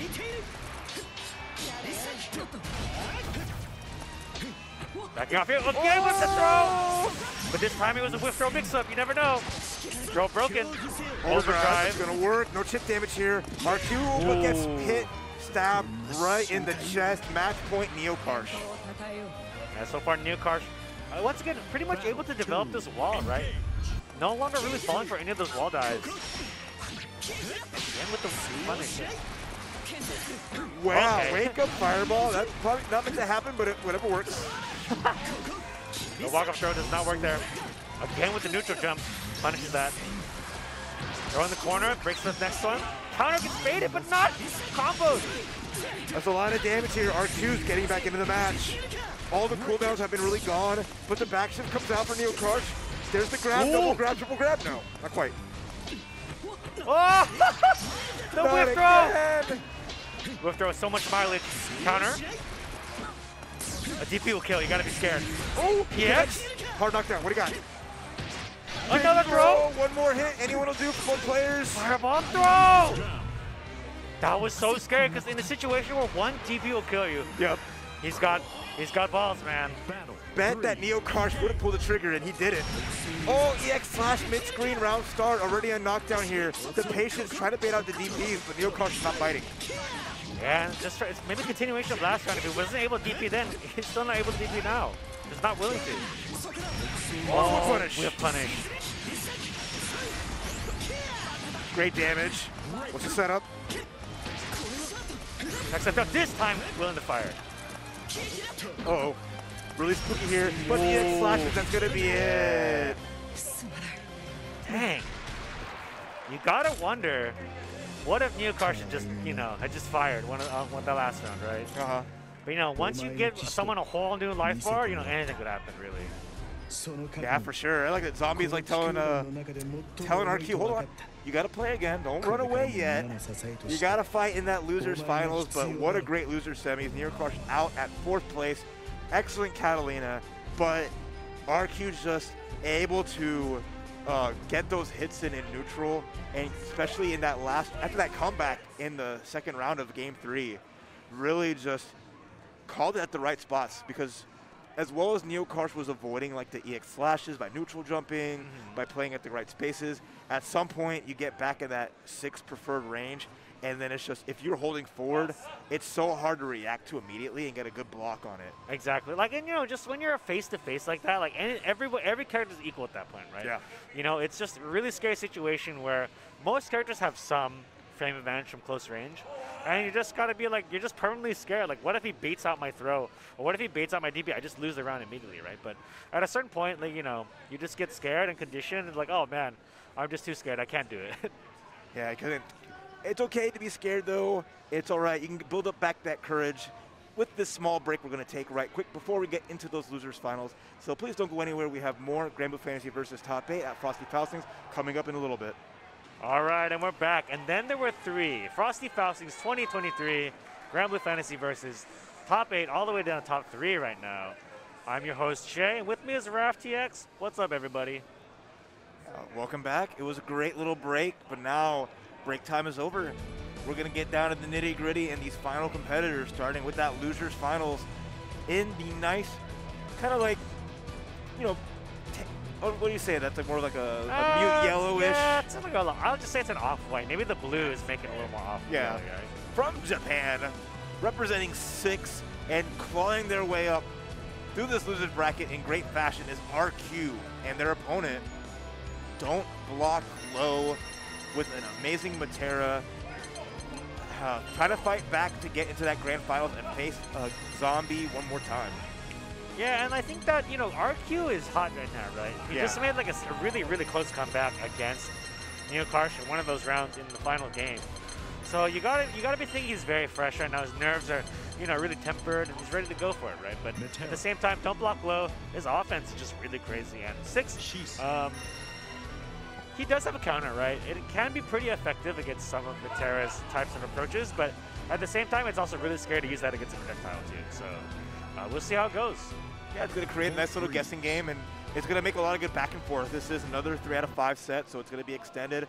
The adaptations will come out pretty heavily, but I think it's going to favor a little bit with RQ again being hot from this losers run, as well as watching that winners finals, kind of seeing how Don't Block Low plays the Metera and making some answers. So I'm excited to see, because we've seen RQ really cycle how well they play the neutral using their EX cooldowns. And again, being a character like Metera, no real reversal can be tricky to avoid. Let's go. Losers finals. Or losers finals button check, All right. Exactly. It's about as hype, I'd say. Yeah, it's a quality button check. Even a taunt added in there, I like it. All right. Yeah, little known. People don't really use taunt as much in Granblue Fantasy versus. It's not quite like third check where it actually does something, so. It's a good thing that most games aren't like that, because that's kind of funky when all the characters have different abilities from a taunt. Yeah, whereas, there's always the universal taunt. There's the teabag, right? Yeah, everyone can press down, down, down. Yeah, you gotta keep it classic. Something. Coliseum. All right, the head nods are there. Players are locked in. Metera in 6, RQ and Don't Block Low, DBL, however you want to call them. Versus Metera. That sounds like it stands for something else. I just say double. Just go keep it clean. Double. There you go. Simple. All right, here we go. So I do think once again it kind of you know, you can set the tone right at the start of the round, right? Maybe don't block low, will go for a backdash, which is pretty common as a Metera opener, but maybe RQ will try to catch that from the get-go, right? Or maybe it'll be, you know, a little bit passive from the get-go. You never know. Yeah, it's tough. Like, you don't want to overextend at neutral against 6. We've seen how potent those EXs are, either the wall dive or the EX, especially EX slash. Yeah, and even like the walk speed is a factor here, right? Because, you know, 6's walk speed is really high. Nice anti-air to start things off. And good patience from Don't Block Low. Gets the sweep and already getting some great pressure. Fake wall dive. Again, that's 5L. Just huge, right? One of the biggest normals in the game, that's a 5L. Andrew's back with the rush. Again, the sweep connects. That's 2 times in a row. Gets caught by projectile, detonates. Whoa! Using a dive to get out there. That beat the rush. That's all that meter gone for Don't Block Low. Now they're in the corner here with no way out. Yeah, that's a huge momentum shift here. RQ, Fireball gets rolled out of. Arrow rain. Catches it with the low and another follow-up. Gonna build up meter here for Skybound Art. Instead, he's gonna wait for one more hit, make it count. Good block on the overhead, and now Don't Block Low with all this room to move around. Yeah, I got 2 back shifts as well, right? So. Yep. Forward shift there, gets caught. Super for Skybound Art. Full animation. This one's so cool. Call the homies out. Big damage too. Left throws are almost equal. Jump over. It's a low back shift. Became a factor, as we mentioned. Whoa. With barely any life, RQ made such a huge comeback. Yeah, I think that's like the name of the game right now. RQ's been, as long as he gets one opportunity in, he can make it count. Yeah, that was so smart. Overall, just keeping it solid and safe, not even using overdrive in that situation. Beautiful counter, gets the knockdown, catches the jump out. Oh, and the chase is on. Yeah, now Don't Block Low's in the corner. He's going to have to handle this. 6 pressure, does not block low. Rush for the extension, nice. He's gonna get a knockdown here. Now 2 more mix-ups. Can spell doom for Just Block Low in game number 1. Wow, what a throw. Full dominating presence here. Going for the chip. Yeah, catches the jump out. Just a really dominating show. As soon as Don't Block Low, you know, got caught in the corner there, RQ just able to dominate. Yeah, every pressure decision is so strong. Don't Block Low is not gonna have any really way back shift in the corner. Very risky, and without Skybound Art, you really have no way to kind of answer back and take a risk. And again, back in the corner, after that round 1 where Don't Block Low, even though it was a comeback, dominated pretty well at the start, RQ is not letting go at all. Yeah, good, you know, just walk back to end here, right? Beat the landing again with a punish. Dominating pressure. Metera's L's are among the slowest in the game. That's why the situation persists. Can't challenge in the regular way. Oh, even tried to rush through, but projectiles beat rush. So it caught Don't Block Low trying to escape this corner, but this has just been the RQ show. Yeah, and it is 3 out of 5, but it's, you know, so far these matches are melting away. Don't Block Low needs to change the pace somehow. Yeah, it's not been easy whatsoever. There's the anti-air at the start, but the slashes to get out and avoid the butterflies. Wow. Counter. Using counter, they're very aggressive to keep pressure. Right? I like the decision making. Okay, this time managed to get the hit with that. Goes low. Get in Block Low. You're listening. Good job. Nice defense. Oh, it just didn't want to get Berserker Slash, all right? It was enough of that. Whoa! Oh my gosh, the clash into the overhead. Okay, RQ, calm down. Yeah, Clash favoring RQ there. RQ with another confirmed spinning. They made it get to the corner. Jump out, but counter was waiting. And this looks like another round at this rate. Another hit for RQ will do it. Or throw, fireball, throw. Oh, there it is. Yeah, just menacing pressure, right? It was just so scary, like in between all that, just getting all pressure to the corner, but then even just finding these like errant hits little by little and capitalizing on that. RQ 1 game away from taking this loser's final set 3-0. Don't Block Low is finally being the aggressor, catches the whip grab, very nice. Overdrive, okay, interesting choice. Whoa, it did not work. Unfortunate. Yeah, the fireball caught it. Way too strong. Nice clean hit into the auto combo. Not gonna use up any cooldowns, wants to save it for one big combo. Or pressure, here we go. Pressure to throw, just overwhelming right here. So hard to get out using Metera here. Nice, okay. Whoa, nice delayed shift forward. Okay, off the wall. Patience here for both players. RQ not overextending. Don't block low, just needs one more hit. Ooh. And there it is. Yeah, met the timing there with an arrow. Gets on the board with a round, which we'll take at this point. But Battle 2, engage. This is more aggression from RQ this round. All right, fights out. Another good cooldown usage. Doesn't have EX slashes anymore. Oh, the counter doesn't work. That was great patience from Don't Block Low. Yeah, I've been caught by counter multiple times in this set already, but this time was patient. Gets the overhead hit. Resets into low. The rush. Combo into setup. What's the setup? Doesn't detonate the other one. Into overhead. Wow. And just like that, you know, sometimes all you need, you know, sometimes the best defense is a good offense. Yeah, you know? It's true. Chaining the pace, turning it up. Yeah, you don't have to block if all you do is just keep hitting your opponent. There you go. It's worked for RQ so far. So now Don't Block Low is taking a page out of that book and saying, if I get you in the corner and run my pressure, I can take it. But it's just getting to that point. Yeah, and I think that really critical adaptation was that when an RQ, when Don't Block Low jumped out of the corner, he didn't try to challenge, right? He just jumped and let RQ with the counter, right? And that was a really key adaptation. Yeah. You got to present that knowing that, okay, if I go for a cross-up, that frame one counter is coming out no matter what. So take advantage of it, but that's not going to work every time. So we're going to see how the adaptation comes from RQ here. But already, Don't Block Low is good at offense, starting it out. Wow. That's the second time that Don't Block Low has clashed like that. It worked out quite well. Getting into the other butterfly. Throw? I hope he got the counter there. But RQ challenging, gets a back throw. Into the corner you go, another grab. Trying to even up with the life totals. EX slash, very nice. Yeah, how many rounds have we seen gone this way for RQ? As soon as Don't Block Low's in the corner, he's in big trouble with no meter here. Good challenge. Back shift. I like it, I like it. Butterfly's in play, not anymore. Super close between both, double overhead. Nice block on the bait throw, but the butterfly doesn't connect on the overhead.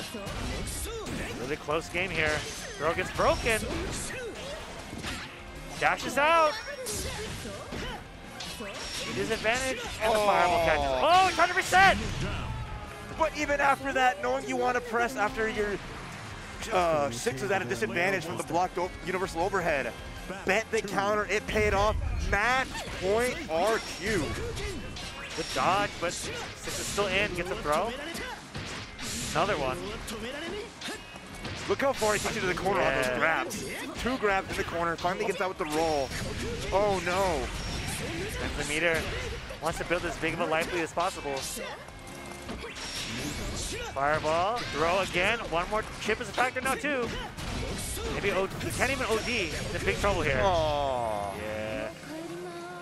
And, you know, that kind of situation, just throwing it out there, just trying to get hit in, right? But RQ just, you know, gracefully jumped right over it for the punish. And the right to fight Zombie Mew in Grand Finals. Yeah, great stuff with a 3-1. Don't Block Low, answering back, getting a game, and just wasn't enough as the reign of terror in this losers bracket is RQ. Just going through pretty much anyone thrown at him pretty convincingly was just how well he's just maintaining pressure, making these right, like not just neutral and offensive decisions, but even defensive. And mixing everything up. So it's really been just a top class showing from there. But now, like you mentioned, he's going to be facing off against our winner's side grand finalist, Zombie. Yeah, and you know, Zombie Mew we've known is a very strong player in North America, right? And everyone who's plays this game at a high level knows Zombie Mew is standing in your path at some point, right? But not necessarily the case if you're coming from overseas, right? Like, you probably heard of him, right? Oh yeah, I got to prepare for this person, but the level of like, you know, reverence or fear for Zombie Mew is probably not necessarily there, right? So RQ may have an advantage there mentally. Able to just tackle this match with a clear head, right? But you know, of course, it's gonna be an uphill battle anyway because Zombie Mew is really good. Oh, for sure. Again, this is nothing that Zombie hasn't faced before. You know, is always really adept at just holding it down and just has a game plan and runs it really well and showcases it here. But you know, this is the position we've seen before. And this is, I think, one of the rare instance where he's in the winner's side against a player from Japan.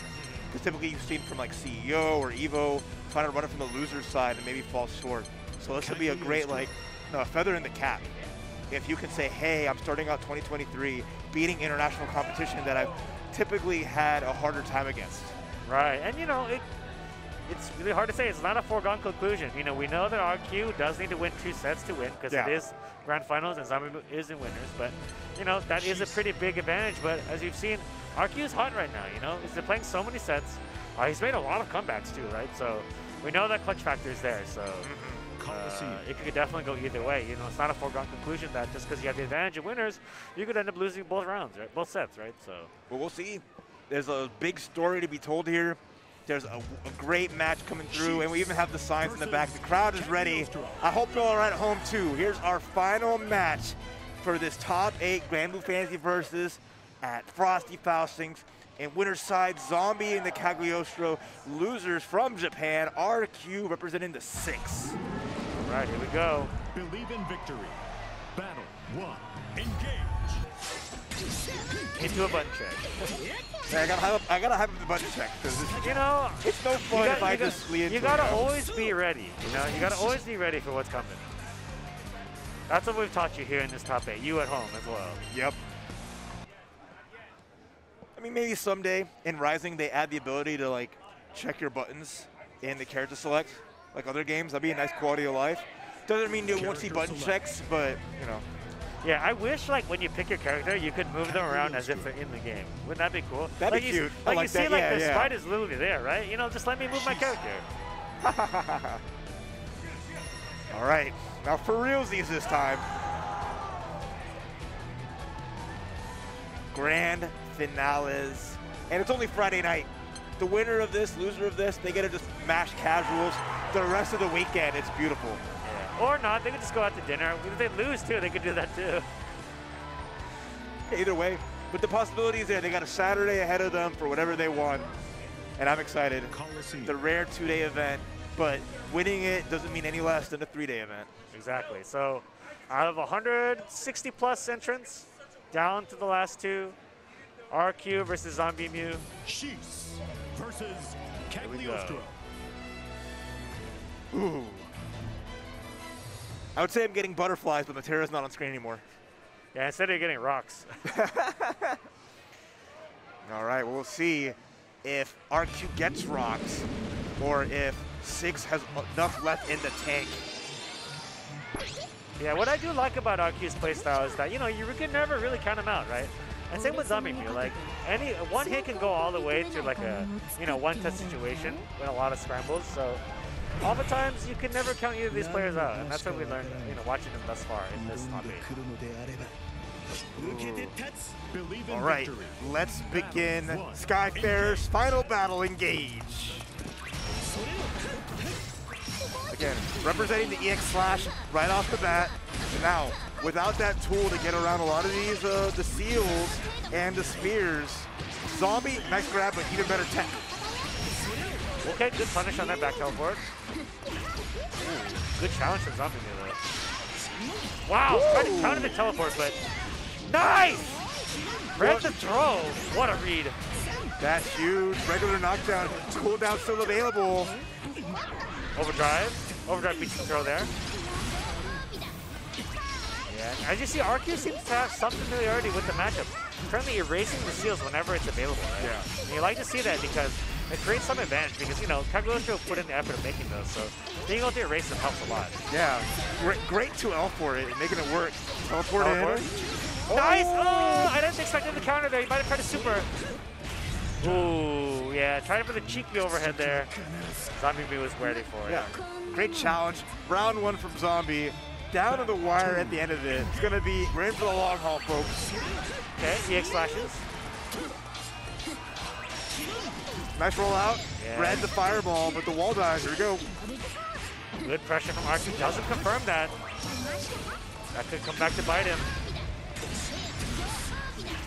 Nice damage here with corner as Zombie is just patiently playing a little bit of that shimmy game. Ooh, yeah, using that delay falling to catch RQ, you know, mismatching the timing right there. Seal is still in play. Nice back throw into it. That's going to do. Very nice from Zombie. You love it when a setup remains after a hard knockdown super, where it just makes a guess for game. Is it going to be the throw or something more? Yeah, well that's done. one of those things where it's like, I didn't expect it to die, right? But oh wait, the setup's there. I forgot about that completely. And that's one of those things that Zombie Mew is the one who has the awareness of a situation like that. Okay. Oh, try to get rid of it, but it did not go away. So Zombie already with corner pressure, getting the anti-air, but the Nice counter comes counter. out. Yeah. Cross up, throw. RQ achieving Zombie Mew in the corner with these throws. Good pressure, but not able to confirm these. And like these missed combos there might coming back to bite him. Back. Erasing the setup. You like that? Back shift. I like that a lot. Back in the And the corner. punish into the Seal. Wow, it stayed out so long. It works out. Reset, into throw. Yeah. That's one of Zombie Mew's calling cards. It's like when he knows the combo's not going to kill, goes for a reset instead. Like an oftentimes kill, right? Yeah, right into it. Just always one step ahead. And that was a three round straight so far for Zombie. Beats out EX Slash into a full confirm. That's so much damage in the corner carry. Nice anti-air. Tried to bait out the throw with a neutral jump, but RQ was waiting for it. Beats up EX Slash and teleport. Beats counter. Oh, right into the Seal. Big damage with the meter here. One more touch. Good tech throw.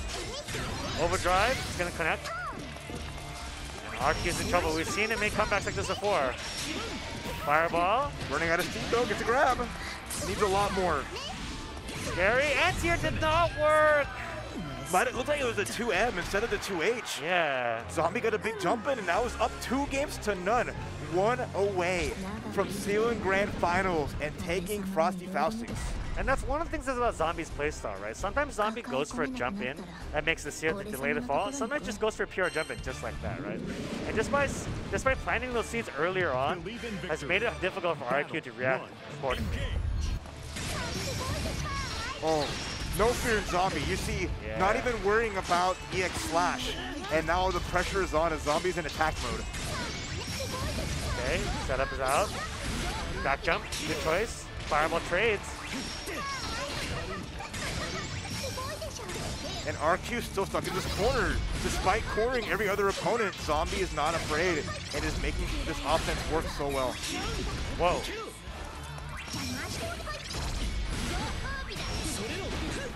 EX Slash is getting counter. I like the decision you're making there. Stays in. Clash, clash. Uses front rush. Fireball connects. Forces the setup to go away. RQ with another throw. But RQ gets challenged by Zombie Mew. Teleport into throw again. Most players have not been able to react to this. Right, keeping the frames tight. The back shift escapes, sends out the Seals. And look at how much of the unique action is available here for Zombie. Yeah, that rock's getting pretty big. Delay fall. I like it a lot. Ooh. Whoa. A sweep that can kill, right? Counter. Nice. To start. EX Fireball. Throw. One hit into super. Any Skybound art here, but the back throw, are you serious? Risky back throw. Overdrive. It does beat the teleport. 10 seconds. 7 seconds. They caught him! That's it? Wow, RQ catching the up back from Zombie with a pixel of life overdrive in 4 seconds. And this was the round that turned everything around, right? That's how the story's supposed to go? Well, for RQ, that's what they hope for. Is that how it's going to go, or is it just a flash in the pan?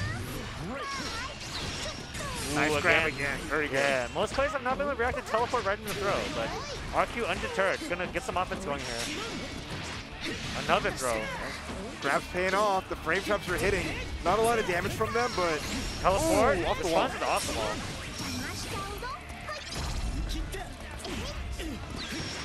Counter gets thrown. Zombie Mew's in good position here. Teleport. Does not combo. Another throw. Setup gets tech. Another throw. Oh my goodness. So much pressure, and RQ could not take it. Tried to jump out, but Zombie Mew takes that round. And now it's tournament point for Zombie Mew. One more round, and he is your Frosty Faustings 2023 Granblue Fantasy versus champion. On the verge of a 3-0 victory. Trying to shut RQ out. RQ getting touched in the mid-screen, already advantage Zombie. Fireball, the great space with trades. Zombie with all the spacing in the world, the counter too early. And the setup is there. Throw gets tech, another throw. Woo. That was scary, that could have been the game. Anyone hit. Another teleport throw, that should be it. That's Alchemy. And there it is. Zombie Mew is your Frosty Faustings 2023 Granblue Fantasy versus champion. In a very dominating fashion, just, you know, relentless pressure from that Cagliostro. Pretty much, I would say, you know, there was a little bit of fight from RQ, but ultimately was not really able to respond to some of those throw setups, right? And that ended up being the key. You know, it started with teleport throw, ended the tournament on teleport throw into setup, right? So really dominant from Zombie Mew.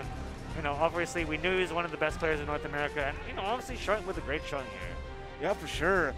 Taking the NA GBVS League in first place, taking Frosty Faustings. A great year so far for our boy Jeff Zombie. Good stuff. Running the Cagliostro the entire way. 3-0 to finish the job too. Not giving up a game in that grand finals or even at all. So just again, has this great mindset to playing these matchups well. Even if RQ was playing super hot and going through everybody in the loser side, Zombie just stayed solid and made it count. Right, and again, you know, no disrespect to any of our other competitors, right? Zombie was really strong, but, you know, really great run from RQ, right? You know, clawing all the way through lures, you know, to make a scratch here out in the US scene. You know, good shot for him. Also, don't block low. Probably one of the few people to actually take a game off of Zombie Mew, right? You know, did end up losing, but was able to take a game, right? We can't, not everyone can even say that about in this tournament, so great shot for him. And all of our competitors as well. Anyone who joined this tournament. And of course, get Hyper Rising one day. But right now, you know, the game's not fundamentally that different, right? So if you want to go home and practice Granblue Fantasy versus, you're into the game, go check it out right now. It's a great game. A lot of fun characters to play, and you know, it's worth your time. I'll tell you that much. It's a good time. I know with the new version, everyone's hyped up and excited. So we'll see you on those online streets. You're gonna, you know, join the Discord where there's a lot of community there all together. And there's lobby nights happening all the time. There's some online events too to check out. Never a better time to get into Granblue. All right, ladies and gentlemen, we're gonna, you know, hang around for the award ceremony. That is what I think is gonna happen right now. I think we do got to give out some awards. So yeah, we got the medal ceremony for all of our big winners as we get them like lined up and going. So good stuff to them, and I'm sure we'll cut to them when time comes. I'm just not sure if you'll hear us or the camera, but look forward to all of our competitors who made top 8. So I believe it was 7th place. They got to gather everyone back up, looks like. Yeah, that's the hard part, the wrangling. Good luck. That is the thing about this format, right? It's a very condensed format. You pretty much finish the tournament all in one day, right? Yep. So you stay fresh though. Like you don't you don't need sleep, right? To kind of, you know, bring out the best in you. You just play all the way through. So there you go. But still, no, just a lot of fun. Every top 8 for Granblue has been nothing short of amazing, and you know, this is starting things off in a great fashion. So expect a lot more awesome offline tournaments coming out soon. If you can't make it here, look forward to the next ones. Try to make it out, get some of that great, like, just nothing better than it, that offline play, and just have a good time. Yeah, and you know, I think that Granblue is one of my one of the games that benefits the most from sitting side by side, because there's so much, you feel so much in a single decision in this game, right? Like when to throw, when not to throw. Just even like a basic decision making like that, just a huge impact, right? And it feels completely different sitting side by side with somebody.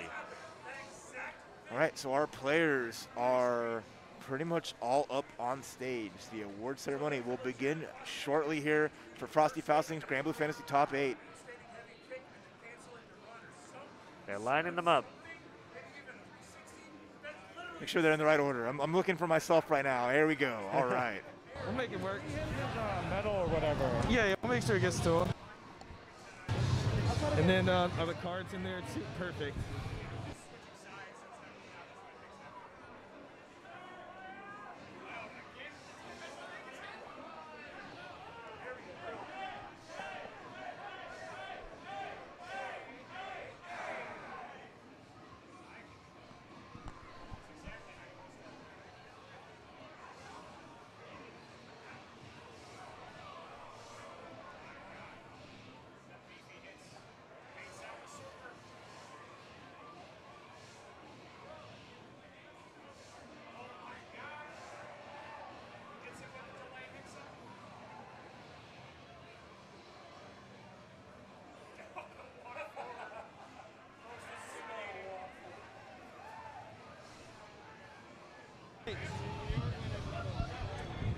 All right, everybody.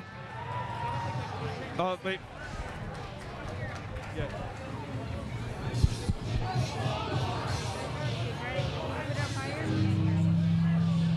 All right. Everybody, I present to you Frosty Falsies 15, Grand Blue Top 8. Show some love. Everybody played their hearts out tonight. First off, tied for 7th place, Shuaboo. Make some noise.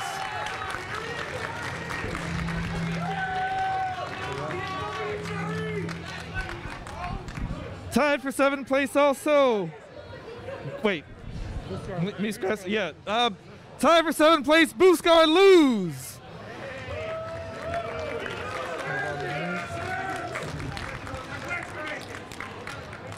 Next up, tied for 5th place, Garden and Tool.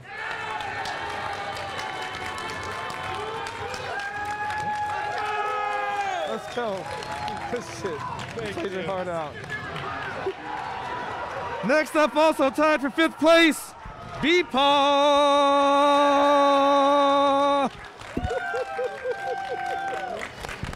All right. In 4th place, Neo Karsh. You played your ass off. Thank you. All right. In 3rd place, we have, I forgot names that quickly. I'm so sorry. Don't Block Low.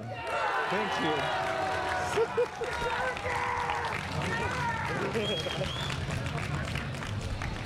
you. In 2nd place, we have RQ.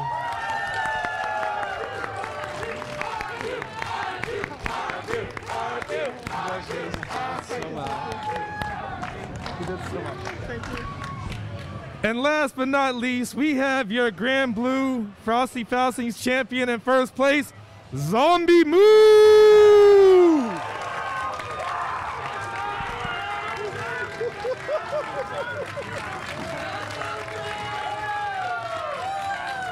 Good shit. Played your heart off. Thank you. All right. All right, and there is your Frosty Falsies Grand Blue Fantasy versus Top 8. I love how they left the medals in the plastic so they stay fresh. Of course. You have that. They just came out of print, you know. You want to make sure no fingerprints get on it unless the players wanted to. Exactly. Beautiful. Gotta keep it fresh, you know. I think if I would just keep it in the plastic bag forever. Of course. You know what I'm saying? I just got this. Please, everyone in chat, press some buttons for all that Top 8. All those players put on one heck of a show here. So I really hope that you all loved it. And with that, that will wrap us up, I believe, for the night. So I appreciate everyone hanging out and watching. I'm not sure if there's anything more left, but that's it. Thanks so much. Any last words, James, before we close out for the night? Well, you know, we're closing out for the night, but, you know, that's only one half of Frosty Falsies. We've still got all of tomorrow. You know, this is the last of Grand Blue, but the players will be here all weekend. And, you know, they're competing in other events too, right? So you might see them again in other tournaments. We still got Strive, Pipe Lumina, all the Guilty Gears tomorrow. So make sure to check out Frosty Falsies tomorrow as well. See you guys tomorrow. Good night. Good night.